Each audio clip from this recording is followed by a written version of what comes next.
Hello बच्चों, हम लोग आए एक नया लेक्चर्स लेकर के लेक्चर 6 एटॉमिक स्ट्रक्चर्स का।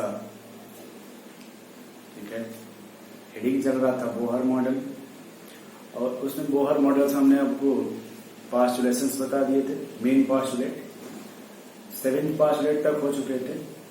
हेडिंग की 8th पास्टुलेट कि बोहर्स में 8th पास्टुलेट में क्या कहा। ठीक है, तो बोहर ने एक बहुत अच्छा इंपॉर्टेंट इंफॉर्मेशन दिए थे कि कोई भी इलेक्ट्रॉन्स सर्कुलर पाथ में रिवॉल्व कर रहा है, कोई भी इलेक्ट्रॉन सर्कुलर पाथ में घूम रहा है। उन्होंने कहा कि जब इलेक्ट्रॉन घूम रहा है, रोटेट हो रहा है या रिवॉल्व हो रहा है सर्कुलर पाथ में, उस टाइम पे उस इलेक्ट्रॉन पे दो फोर्स लगते हैं। First is centripetal force, second is centrifugal force. Centripetal force is also called as electrostatic force. Centripetal force वो होता है जो सेंटर की तरफ लगता है। सेंट्रीफ्यूगल फोर्स वो होता है जो सेंटर से टुवर्ड्स अवे लगता है, अवे फ्रॉम द सेंटर। अब जैसे आप देखो, मान लेते हैं कि ये न्यूक्लियस है अपना, और ये आपका ऑर्बिट है, सर्कुलर ऑर्बिट, और इस सर्कुलर ऑर्बिट में ये है इलेक्ट्रॉन क्लाउड। तो जो इलेक्ट्रॉन क्लाउड होगा वो इसमें रिवॉल्व हो रहा है ऐसे सर्कुलर। तो जब ये रिवॉल्व होता है तो बोहर जी ने कहा कि भाई किसी भी एट अ पार्टिकुलर टाइम पे आप जब इलेक्ट्रॉन्स को देखेंगे, इस इलेक्ट्रॉन पे दो फोर्स लगते हैं। First is centripetal force towards centre and second is away from the centre. So electron will move in constant velocity. यानी इलेक्ट्रॉन्स पे जब किसी भी पार्टिकुलर टाइम पे आप देखेंगे तो उस पर दो फोर्स लगेंगे। सेंटर की तरफ सेंट्रीपिटल फोर्स और सेंटर से बाहर सेंट्रीफ्यूगल फोर्स।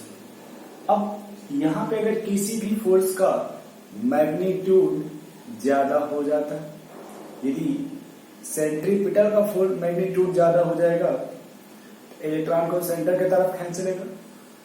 यदि सेंट्रीफ्यूगल का फोर्स ज्यादा हो जाएगा मैग्नीट्यूड, तो सेंटर से दूर लेके चला जाएगा। तो यहाँ पे बोहर जी ने बताया कि भाई आप जो फोर्स लगते हैं, अगर हम टुवर्ड्स द सेंटर की बात करें, that is centripetal force.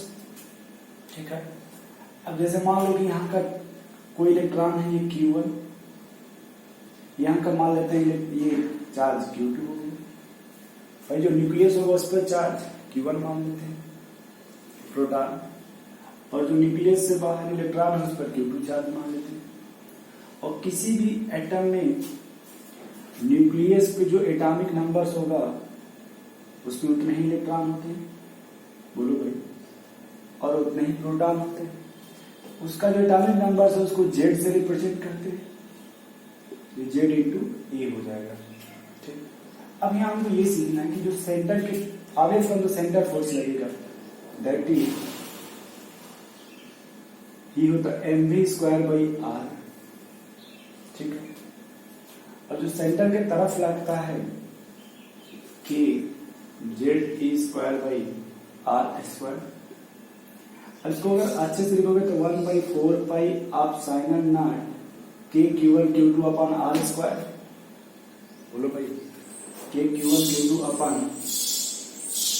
But हमें केमिस्ट्री में इससे कोई इंपॉर्टेंट है या नहीं, इसलिए फिर हम इसे नहीं लिखकर वो सिंपल लिखते हैं भाई कि K ZE²/r²।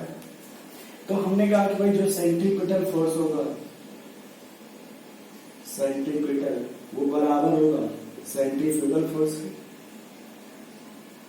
तो सेंट्रीपिटल हो जाएगा कि ZE²/r² और सेंट्रीफ्यूगल हो जाएगा mv²/r। इन्होंने यही कहा 8 पास्टुलेट्स में, और इन्होंने बड़ा इंपॉर्टेंट ये लाइन कहा अनलेस अंटिल मीन्स ये इलेक्ट्रॉन जब तक इस ऑर्बिट में मूव करेगा, उसमें दो फोर्स लगेंगे, सेंट्रीपिटल और सेंट्रीफ्यूगल फोर्स। दो फोर्स लगेंगे, एक towards the centre that is centripetal, away from the centre that is centrifugal force, और both are equal to each other, एक दूसरे के इक्वल होते हैं। So electron continuous revolve in circular orbit. तो ये लिख लीजिएगा पहले एक पोस्टुलेट में, फिर डायग्राम बनवा देंगे। देखिएगा, electron will revolve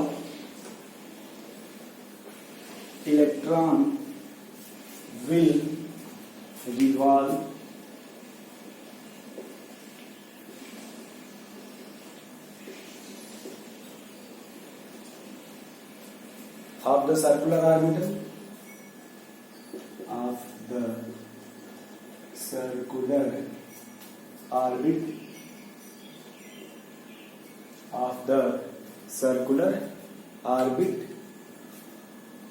unless until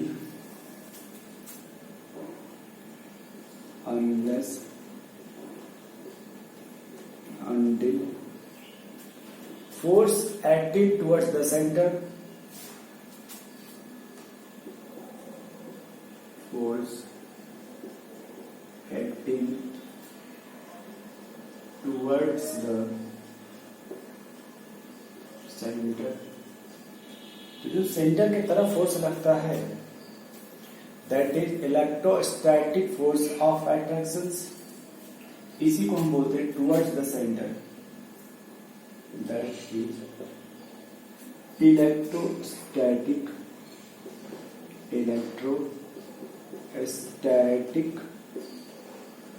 force of attraction should be equal to the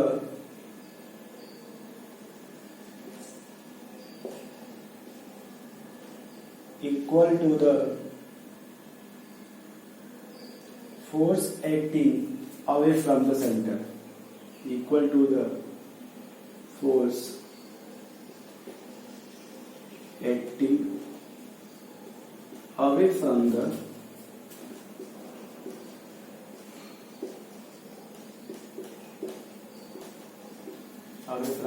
center, that is centrifugal force,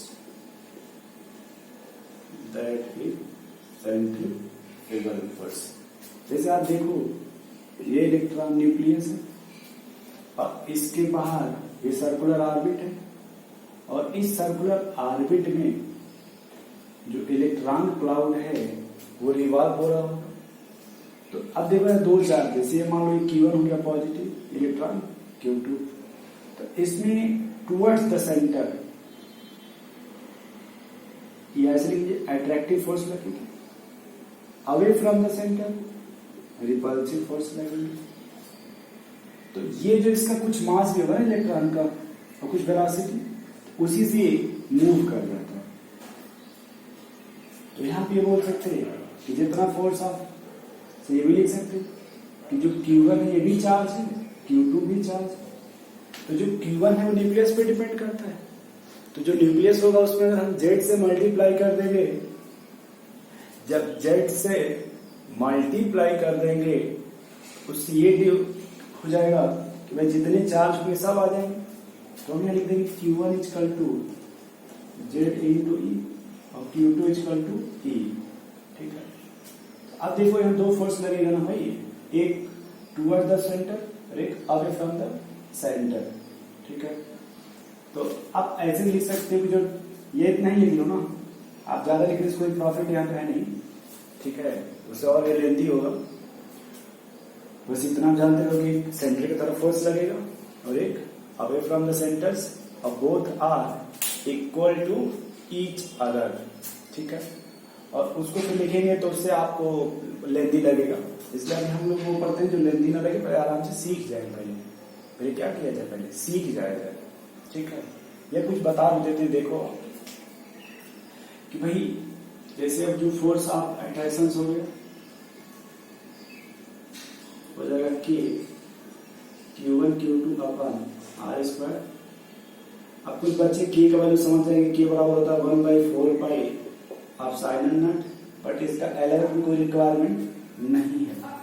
तो जो फोर्स ऑफ अट्रैक्शन लगेगा वो हो जाएगा के Q1 Q2 अपन आर स्क्वायर, और ये जो फोर्स ऑफ रिपल्सन होगा यहाँ पे वो हो जाएगा mv स्क्वायर बाई आर।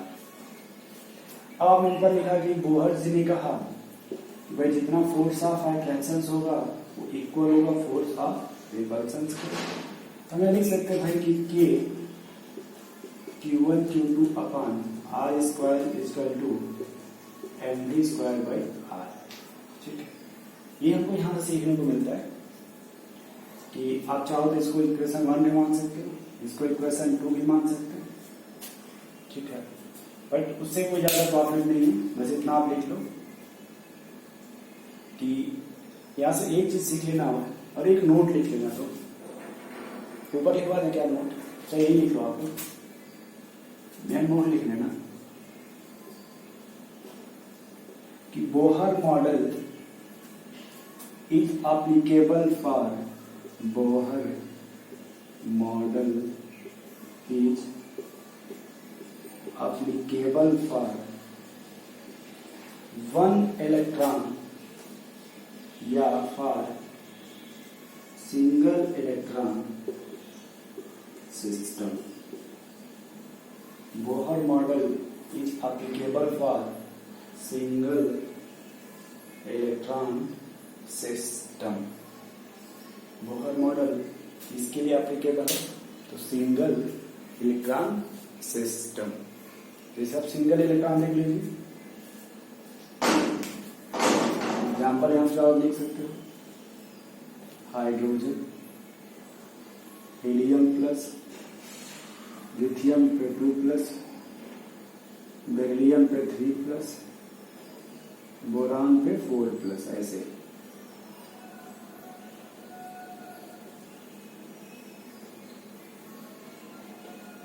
ये इस तरह से आप लिख सकते हो कि जो बोहर मॉडल है, ये नोट का एग्जांपल है यहाँ पे, ये नोट के जस्ट नीचे स्क्वायर कर लेना इसको लगे, यहाँ पे नोट कर लो। तो आप लोग पहले इसको लिखो भाई, electron will revolve to the circular orbit unless until force acting towards the center, that is electrostatic force of attraction should be equal to the force acting away from the center, that is centrifugal force। और उसके बाद ये बना लीजिएगा diagram, इधर दिखा दीजिएगा force of attraction, इधर फोर्स ऑफ रिपल्सन। और हम इसको ज्यादा लेंथी इसलिए नहीं कर रहे क्योंकि ये फिजिक्स का पोर्शन है, इसे आप फिजिक्स में पढ़ोगे अच्छे से पूरा। जब आप पढ़ोगे फिजिक्स काइनेमेटिक्स तो वहां पे आएगा फिर आपको अच्छे से पूरा। नोट पे लिख लीजिएगा कि Bohr model applicable for single electron system. Single electron system example hydrogen helium plus, lithium 2 positive, beryllium पे 3 पॉजिटिव, बोरान पे 4 पॉजिटिव। ठीक है, तो नोट कर लीजिए। फिर हम लोग नेक्स्ट क्लास में इसका एप्लीकेशंस पढ़ेंगे। ठीक है, उसी को बोलते हैं mathematical treatments of Bohr model of atom. वहां पर फार्मूले का डिराइव किया जाएगा। ठीक है, नोट कर लीजिए आप लोग।